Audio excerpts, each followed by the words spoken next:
Taisme Shivaya Namo Vishnu Padaya Krishna Prestaya Bhutale Srimate Bhaktivedanta Swami Jinami Namaste Sarasvati Devi Gauravani Pracharini Nirveshesha Sunyavadi Prachachari Shatari. Oh, vous entendez quelque chose? Oh, Non, c'est tout petit peu. Un petit peu. un petit peu. Voilà. Et là, il a augmenté là? Oh, oh. Ouais, c'est réglé comme l'autre fois. Ah ouais? L'autre jour, tu m'as dit que c'était bon. Oui. Ah, On n'entend pas. Je dois pas avoir les mêmes oreilles aujourd'hui, c'est pour ça. C'est le lendemain des Kodashi. non, On n'entend pas. Des fois, pendant la nuit, on nous change les oreilles. Et le nez. Mais t'as pas dormi? Hein? T'as pas dormi, Gourdette? Si, j'ai très bien dormi. C'était la grosse pionce. Donc aujourd'hui, c'est le jour le meilleur augure de l'année. parce qu'en fait, il y a quelqu'un qui a tiré sur la prise. C'est le jour d'apparition de Shilarupa Goswami, Golidas Pandit. Et je suis étonné parce qu'il y a une personne parmi nous qui est née ce jour-là et les parents ils fêtent un autre jour.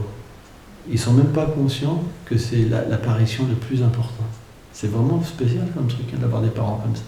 C'est vraiment des parents qui comprennent rien. On devrait être fiers d'avoir un enfant qui est apparu ce jour-là. C'est vrai? Shyama a apparu ce jour-là? Bah, elle devait être là normalement. C'est son vrai jour d'anniversaire. Il lui fête tout n'importe comment quel jour, mais son vrai jour, il ne le fête pas. Il ne lui donne pas la miséricorde de comprendre qu'elle est née un jour spécial. Et je suis sûr qu'ils ne sont même pas conscients. La preuve, c'est qu'ils le font. Mais bon, peut-être un jour ça viendra, à force de leur dire qu'il y a des jours de bon augure. Moi, j'aurais aimé apparaître ce jour-là. Selon Yashoda Doulal, je suis apparu un jour d'Ekadashi, le jour du retour du Ratayatra. C'est un jour dans la séparation. Ok.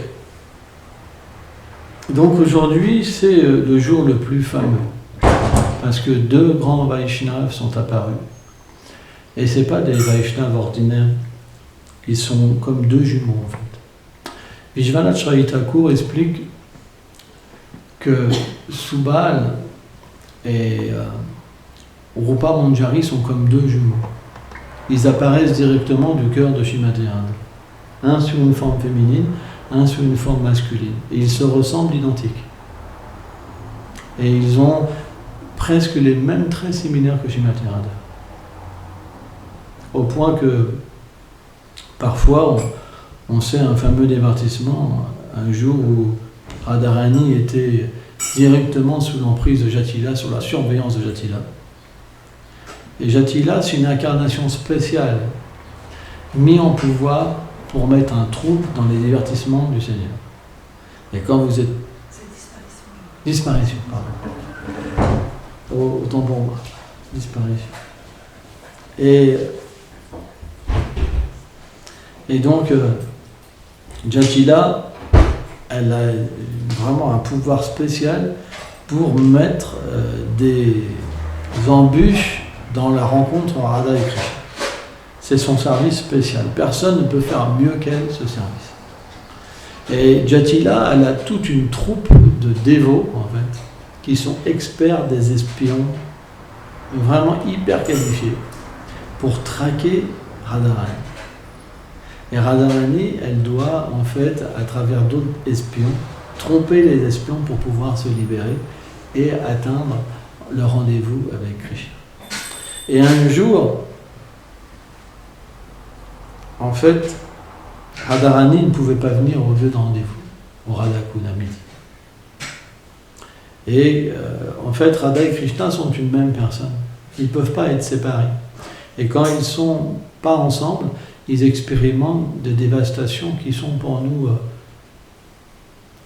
très peu compréhensibles. Nous, on peut avoir une petite dévastation pour un être aimé, au point qu'on veut pas mourir. Mais c'est très petit, en fait, par rapport... Parce que le Seigneur est illimité. et Radha et Krishna sont un même Seigneur, en fait. Selon Vishwanath Chaitya Thakur, ils sont comme deux bulbes d'une même fleur, quoi. Un bulbe avec deux fleurs. Une fleur bleue et une fleur couleur de l'or. Et donc, Krishna a été véritablement dans une grande séparation. Et il a un ami, en fait, spécial qu'on appelle Subal. Et Subal est une manifestation, en fait, de Srimati Radharani. Quand Srimati Radharani, elle veut accompagner Krishna dans le Sakyaras, elle prend cette forme. C'est pour ça en fait, elle est tellement présente dans la personnalité de Subal que naturellement Subal ressemble à Radharani, en fait. C'est comme un double, quoi. C'est d'expliquer que Subal, il est aussi beau que des millions de Cupidons. C'est pour vous dire, quoi. Il est extrêmement merveilleux. Et donc, Subal est un associé très confidentiel de Krishna. Et quand Krishna expérimente la séparation, souvent, il appelle Subal pour que Subal trouve une solution. Et là, il a dit, Subal, ma vie me quitte, en fait. Il faut que tu fasses quelque chose. Et là, c'était pas évident, parce que quand il est arrivé, donc, à Javat, proche des appartements de Srimati Radharani, en fait, il y avait Jatila qui guettait, avec un gros bateau. Et là, Subal, il s'est dit, ça c'est impossible. Aujourd'hui, c'est impossible. Radha et Krishna ne vont pas pouvoir se rencontrer. C'est quelque chose d'impossible, quoi. Parce qu'elle est vraiment effrayante, Jatila. Rien que le nom Jatila, en fait, c'est d'expliquer que le matin, dans les divertissements de Radha et Krishna, ils ne peuvent pas se séparer, ils ne peuvent pas, il y a trop d'amour. C'est pas possible. En fait, quand Krishna essaie de se dégager, c'est comme si le souffle de vie de Radharani disparaît en elle. Et quand Radharani, elle ne veut pas se dégager de Krishna. Mais parfois, Krishna, il commence à réaliser que ça va être dangereux, quoi. Et au point que Vrindé Devi, elle est obligée d'engager une guenon spéciale. C'est l'extrême. C'est impossible de séparer Radha et Krishna. Et en fait, cette guenon, elle vient et elle dit le nom de Jatila. Comme ça. Et là, tout de suite, ils sont séparés. Rien que le nom, paf, ça casse l'union. Comme ça, clac. Ils se lèvent sur le lit comme ça. Et là, ils sont complètement affolés. Et en fait, ils partent précipitamment avec les vêtements de l'un de l'autre. Ils partent comme ça, dans une direction différente, comme ça, complètement affolés. Et là, ils se retrouvent dans leur lit. Et c'est pour vous dire à quel point Jatila, elle a une influence, mais elle crée une ambiance, elle est très puissante. Très, très puissante. Tu vois. Et donc, Subal, il était confronté à cette puissance, quoi. L'énergie, en fait, divine de divertissement manifestée sous la forme de Jatila pour empêcher Radha et Krishna de se rencontrer. Et là, en fait, qu'est-ce qu'a fait Subal ? Il a donc approché et Jatila a dit « Qu'est-ce que tu fais là ? Je sais que tu es l'ami de ce serpent noir. N'approche pas. » Et là, Subal a dit « Oh mère, ne sois pas si dur avec moi, s'il te plaît, car je cherche un veau. Je cherche un veau. Et je pense qu'il est rentré dans ta demeure. » Le truc, le truc, tu sais, le truc trop gros pour être vrai. Je pense que j'ai cherché partout, mère, mais je pense vraiment qu'il se cache quelque part chez toi, comme ça. Et donc, par l'arrangement de l'énergie interne du Seigneur, Jatila, elle a dit d'accord, on va voir s'il est. Et donc, Subal, il a pu rencontrer Radharani discrètement. Et lui dire à quel point que en fait, Krishna était dans une situation désastreuse. Et là, il a proposé à Radharani d'échanger leurs vêtements. Et donc, comme Subal, il a les mêmes mains, les mêmes avant-bras, les mêmes pieds, le même visage que Radharani, exactement pareil. Et donc, ils ont échangé leurs habits et ils ont manifesté un veau, un petit veau, que Radharani a pris en fait sur sa poitrine. Hein. Parce que Subal a une forme féminine aussi, mais dans ce divertissement-là, en fait, Radharani, pour ressembler à Subal, elle a mis un veau contre sa poitrine, et elle est sortie, elle a pris la voix de Subal. Donc elle avait un turban sur la tête, l'habit de Subal. Et quand elle est sortie, Jatila, elle a dit « Alors, tu as trouvé ton veau, Subal ?»« Oui, mère, j'ai trouvé mon veau. Maintenant, je vais pouvoir revenir au pré. » Donc elle est arrivée comme ça au Radhakund et Krishna pleurait. Krishna divaguait et comme il n'a pas pu reconnaître en fait Radharani, parce que Subal, ils sont identiques. Sans ça, Krishna aurait vu. Et là, en fait, il voit Subal revenir avec un veau. Il dit « Oh, où est ma bien-aimée ?» Et en fait, Radharani déguisé en Subal, il dit j'ai pas pu en fait, j'ai pas pu faire en sorte de la faire venir parce que Jatila donc était là, je pouvais rien faire. Et là en fait, Krishna il dit ma vie est finie. Alors elle lui dit mais si tu veux, je peux aller chercher Chandravali. En fait, c'est pas l'humeur de Subal du tout. Mais c'est une blague. Parce que Subal, la seule direction qu'il a, c'est Radharani dans son cœur. Il est toujours avec Krishna, mais comme il y a une manifestation de Radharani dans Priyanamasa-Karas, il n'a que Radharani dans son cœur. Donc c'était simplement... là c'est Radharani qui blague, c'est pas Subal. Mais ce que je veux dire, même Subal, il ne ferait jamais une blague comme ça. Donc, en fait, c'était Radharani qui testait Krishna. Et Krishna a dit, mais qu'est-ce que c'est quoi Chandravali comparé à ma Radharani comme ça. Et là, Radharani, elle a été complètement prise d'amour pour Krishna. Et là, elle s'est dévoilée. Et Radha et Krishna se sont retrouvés. C'est les bonnes blagues. C'est des bonnes blagues. Donc, Rupa Manjari est une manifestation du cœur de Srimati Radharani.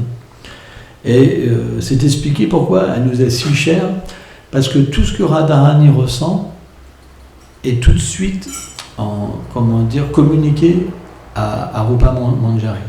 En fait, c'est une expansion directe de Radharani. Donc tout ce que Radharani ressent, elle le ressent tout de suite. C'est comme son cœur manifesté extérieurement. Donc elle est, en tant que Manjari, elle est la plus experte à servir Radharani parce qu'elle connaît tout le cœur de Radharani de A à Z. Donc c'est elle qui peut comprendre l'humeur de Radharani, quel bijou il faut mettre pour cette humeur, quel vêtement il faut mettre pour cette humeur, ceci, cela, c'est la plus experte. Et donc naturellement, dans notre lignée, ceux qui ont une méditation sur les Manjari, ils méditent en fait sur Rupa Manjari. C'est le principe. Par exemple, Bhaktivinoda Thakur, en tant que Kamala Manjari, il est une assistante de Rupa Manjari. Hein. Donc, Rupa Manjari est apparu en tant que Rupa Goswami dans les divertissements de Chaitanya Mahaprabhu. Et Rupa Goswami, donc Chaitanya Mahaprabhu a prouvé ça dans un divertissement spécial. Et parce que Chaitanya Mahaprabhu était donc à Nilachala, à Jagannath Puri. Et Rupa Goswami, il se considérait comme le plus déchu, parce qu'il était apparu dans une famille musulmane, et il ne voulait même pas rentrer au temple de Jagannath, etc. Donc il avait pris refuge dans une hutte avec Haridas Thakur.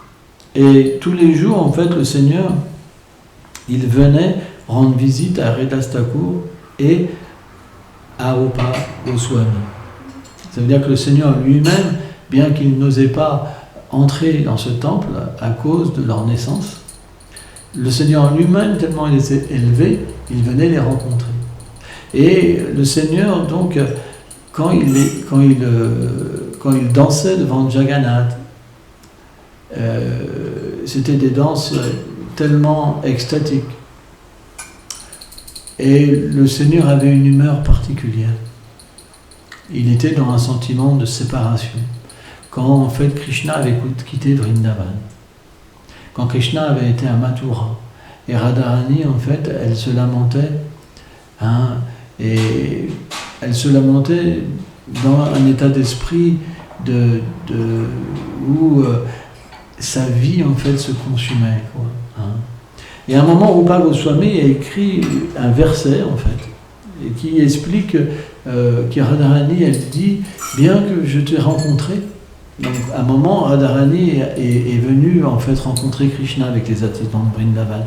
Mais Krishna, il avait un casque, il était habillé comme un prince. Et il dit, bien que nous nous sommes rencontrés, j'aimerais tant que nous soyons de nouveau au bord de la Yamuna et que tu joues la 5e note de ta flûte. Et donc, il avait écrit ce verset et il l'avait mis donc, sur une feuille de palme. Il l'avait mis en fait en haut de la hutte, quoi, sur un toit. Il y a des bambous comme ça et puis vous avez des feuillages dessus. En fait, entre le bambou et le feuillage. Et cette latte en fait de palmier, elle brillait, quoi. Elle brillait. Tu vois, elle avait des rayons spéciaux, tu vois, une effulgence vraiment spéciale. Et quand en fait Chaitanya Mahaprabhu est arrivé, ils n'étaient pas là, tous les deux, ils avaient dû faire leurs ablutions. Et il est rentré, et il a tout de suite été attiré par cette feuille de palmier. Et quand il l'a pris, en fait, il a lu, il a fait... Il a été surpris.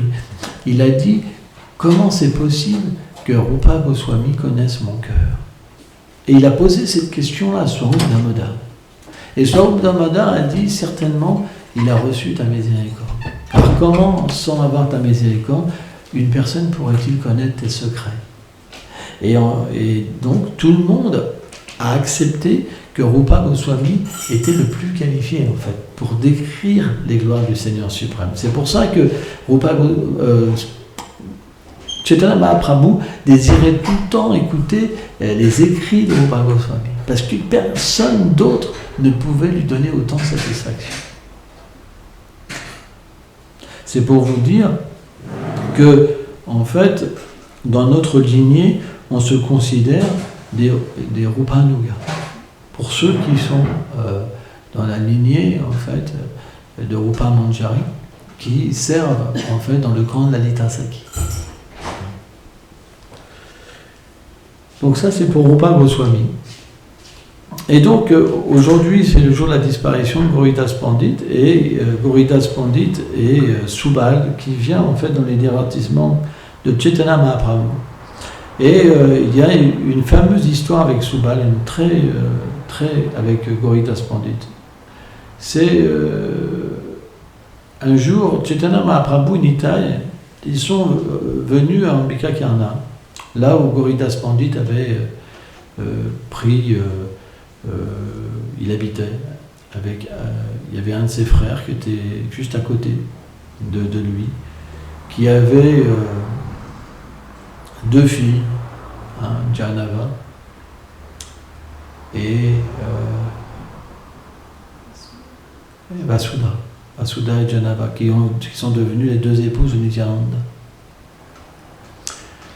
Et donc, un jour, Chaitanya Mahaprabhu, il est venu, et il y a un arbre spécial en Ambika Karna qui a un tamarinier. Et cet arbre-là, c'était un arbre où Gauridas Pandit méditait. Et donc Chaitanya Mahaprabhu est venu rencontrer en fait Gauridas Pandit avec Chaitanya Mahaprabhu. Et il l'avait lui-même, Chaitanya Mahaprabhu, ramé en fait. Il est venu lui-même en fait avec une barque voir Gauridas Pandit. Parce que en fait Chaitanya Mahaprabhu, il sentait à quel point que Gauridas Pandit était en séparation avec Mahaprabhu. Parce que Gauridas Pandit, il a pu, sentir le futur, que Chaitanya Mahaprabhu allait quitter la région et prendre sannyas. Donc en fait, Gauridas Pandit était très très cher à Chaitanya Mahaprabhu, tellement cher que lui-même il est venu pour voir son dévot. Et il est venu avec une pagaie, on peut dire ça, une pagaie, parce que c'est quand même plus... c'est une forme comme ça, et comme ça, c'est plus une pagaie qu'une rame. Quoi. c'est plus petit, quoi, une baguette. C'est ça? Et donc, quand il a rencontré Gauridas Pandit, il lui dit, tiens, il lui a donné cette rame, cette baguette, et il lui a dit, avec ça, ramène le monde entier. Il lui a donné en fait l'instruction de délivrer tous les êtres. Donc, bienvenue. Alors je disais, aujourd'hui, c'est le vrai jour d'apparition de Shyama aujourd'hui. C'est le jour de disparition de Rupa Goswami, Gauridas Pandit. C'est le jour où Shyama est venu au monde. Donc, Gauridas Pandit, il était dans une extrême séparation avec Chaitanya Mahaprabhu. Et il faisait que pleurer. Il était inconsolable, Gauridas Pandit. Il pleurait, et il voulait juste mourir, en fait.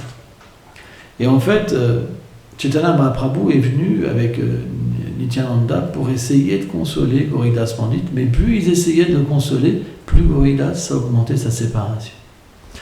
Donc, ce qu'ils ont fait, c'est qu'ils ont expliqué à Gauridas Pandit qu'ils étaient manifestés dans, en fait, 2 harmonies. Et donc, les seigneurs ont directement, donc il y a 2 histoires. Il y a une histoire que c'est d'autres qui ont sculpté les 2 déités, mais il y a une histoire qui dit que c'est Nityananda lui-même qui a sculpté les déités de Gaura Nitai. Et quand les déités, en fait, ils étaient manifestés, ils étaient identiques à Chaitanya et Nitai. Et donc, Chaitanya Mahaprabhu, il dit, donc ils ont fait la cérémonie, l'installation, il dit, voilà, maintenant on a, comment dire, installé la déité, maintenant on va rester avec toi, et tu pourras nous nourrir, nous habiller, voilà, et puis comme ça, nous, on peut partir. Et là, Gauridas Pandit n'a pas voulu. Donc, ils sont restés les 4 seigneurs. Il a nourri les 4 déités, quoi, les 2 seigneurs en tant que qui bougent, et les 2 en tant que solides, fixes. Et à un moment, donc, il devait s'en aller, Chaitanya Mahaprabhu Nitai. Tu vois. Mais Gauridas Pandit, il voulait pas, il voulait que tous les 4 restent, en fait. Il a dit, c'est pas possible. Maintenant, il faut que tu choisisses. Lesquels que tu veux qu'ils restent. Soit c'est eux, soit c'est nous. Donc, Gauridas Pandit, qu'est-ce qu'il a dit? Et je vous. Donc, ils ont fait, d'accord. Donc, en fait, Chaitanya Nitai, ils sont devenus solides, et les 2 autres sont partis. Et là, il a couru après eux, non, vous n'allez pas me tricher. C'est vous qui devez rester, pas eux. Il dit d'accord. Donc, ils sont restés fixes, et les 2 qui étaient fixes, ils sont partis. Et là, il y a eu, en fait, Gauridas Pandit, il a couru pendant je ne sais pas combien de temps, et à un moment, en fait, il a été perdu dans ce divertissement-là, et il a accepté que Nitai et Chaitanya Mahaprabhu, en fait, puissent s'en aller, quoi. Et à ce moment-là, il a adoré, en fait, Gaura Nitai d'une manière très sophistiquée. Mais vraiment, il faisait des tonnes de préparations. C'était festival tous les jours. Et Gaura Nitai était tellement content dans l'adoration de Gauridas Pandit, c'est quand il visualisait des bijoux ou des habits, en fait, quand il ouvrait le temple, ils étaient sur les déités directement. Incroyable, hein? C'était une opulence incroyable. Et en fait, il voulait vraiment que Gaura Nitai mange. Les déités, elles descendaient de l'autel pour manger. Gauridas Pandit, ça ne rigole pas. Il voulait vraiment que ça soit une relation. Hein. C'était une relation personnelle. Et les déités mangeaient directement comme ça. Elles devaient tout tester et vraiment bien manger et puis vérifier vraiment que Gaura Nitai mange. Et en fait, c'est expliqué que bien que Gauridas Pandit et donc Subal, et qu'il soit un associé éternel du Seigneur suprême, il y a quand même un divertissement que son corps a vieilli. Et donc à un moment, il n'arrêtait jamais de faire son standard tellement élevé, mais il était tellement vieux que, en fait, Gaura Nitai, ils ont refusé de manger son offrande. Parce qu'ils ne voulaient plus qu'il se fatigue comme ça, qu'il dépense autant d'énergie, en fait, hein, pour les nourrir. Et là, Gauridas Pandit, il est devenu en colère, quoi. Il n'a pas voulu. Donc ils ont mangé, mais il a quand même accepté. Il leur a dit, écoutez, mangez, je ferai juste demain, juste un petit sac simple. Et voilà. Donc, comment dire, c'est la relation que Gauridas Pandit il avait.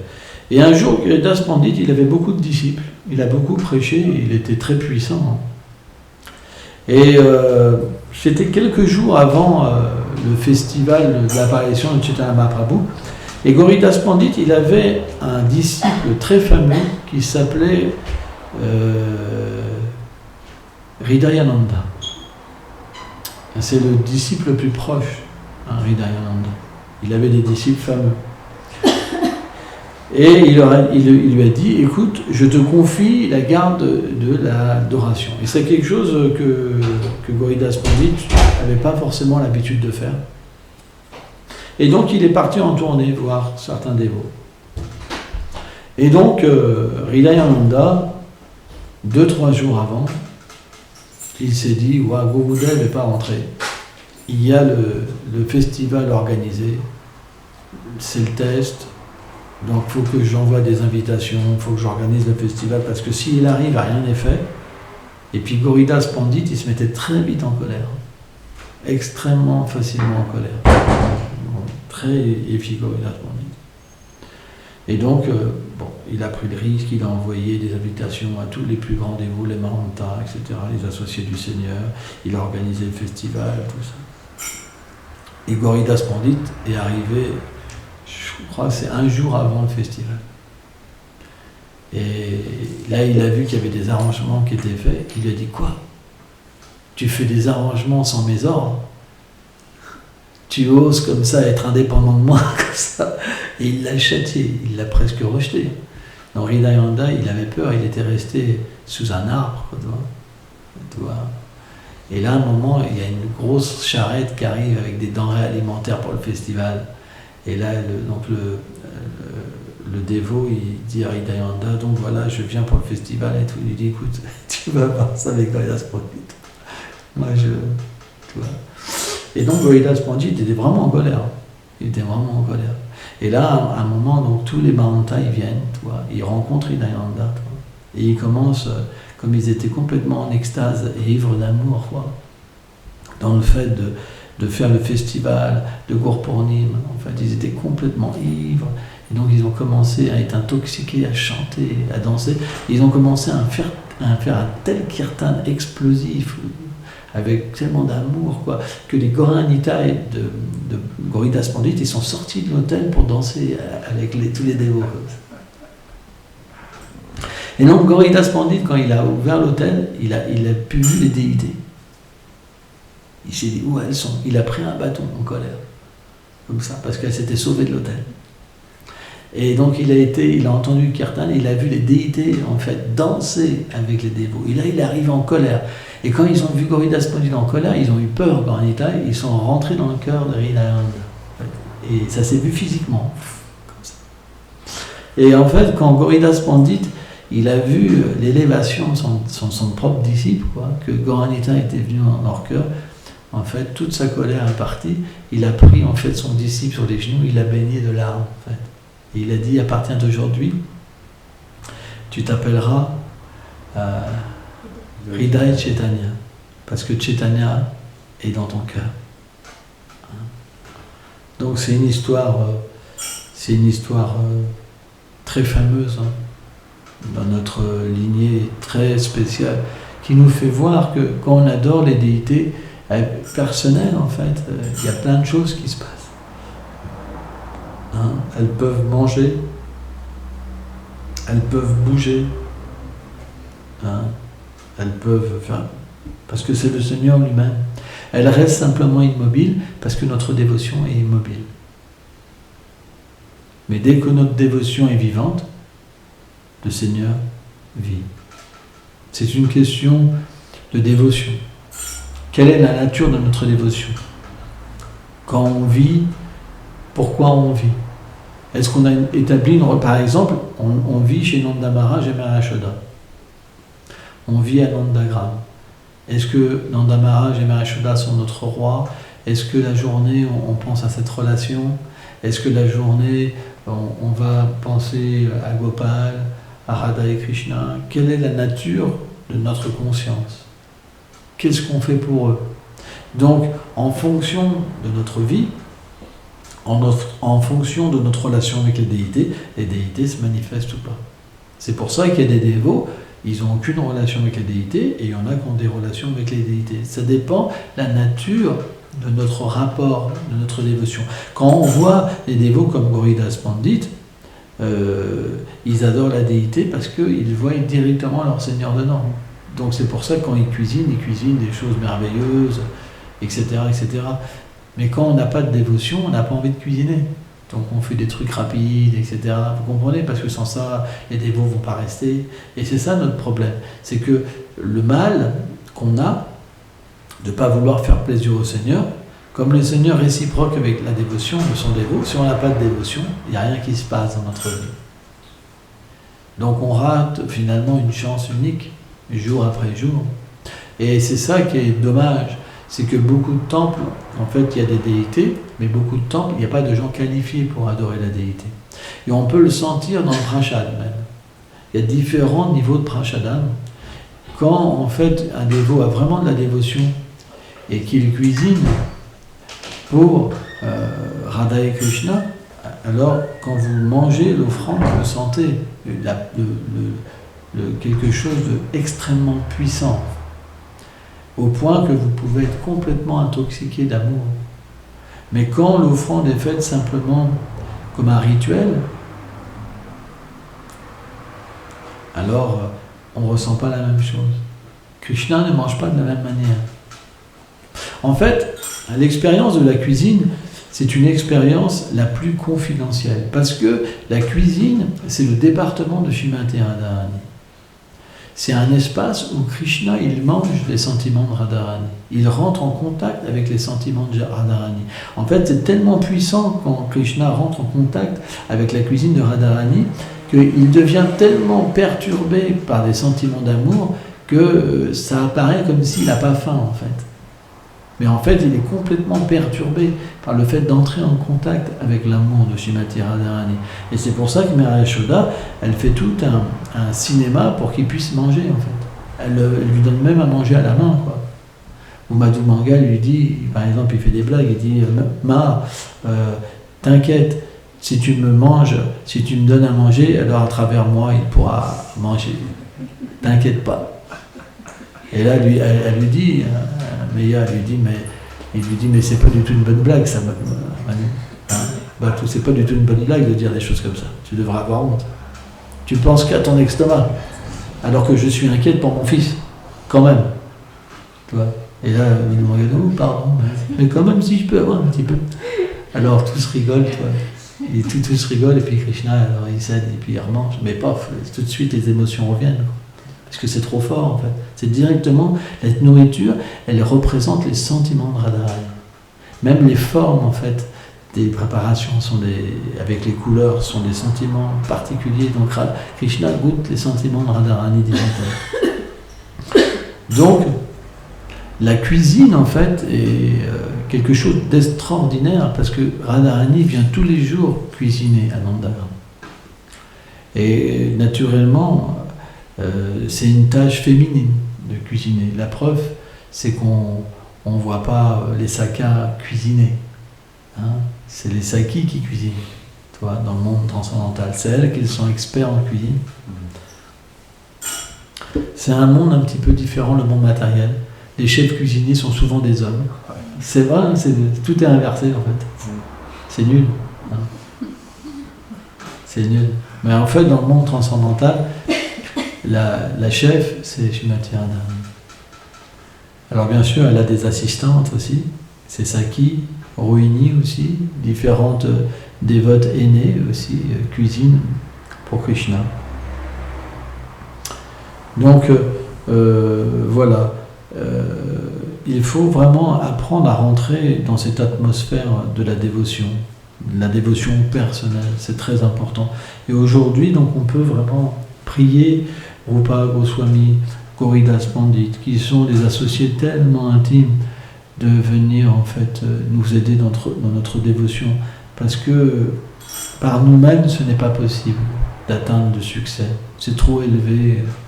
En fait, ce qu'on veut atteindre, c'est quelque chose, c'est comme un nain qui voit la lune dans un arbre, vous savez, et qui veut attraper avec sa main la lune comme si c'était un fruit, quoi. C'est pas possible. Il n'y a qu'Hanuman qui a pu grandir pour manger le soleil, vous comprenez? Mais nous, on ne peut pas faire ça. On est trop infime, quoi. Donc, on a besoin véritablement de la miséricorde des Vaishnavas. Donc, on doit aujourd'hui observer, comment dire, ce festival dans notre cœur et prier donc la miséricorde. On doit aller mentalement aujourd'hui donc au samadhi de Rupa Goswami, et on doit aller au samadhi de Gauridas Pandit aussi. Hein, remettre une guirlande de fleurs, hein, et puis faire un service. Allez-vous.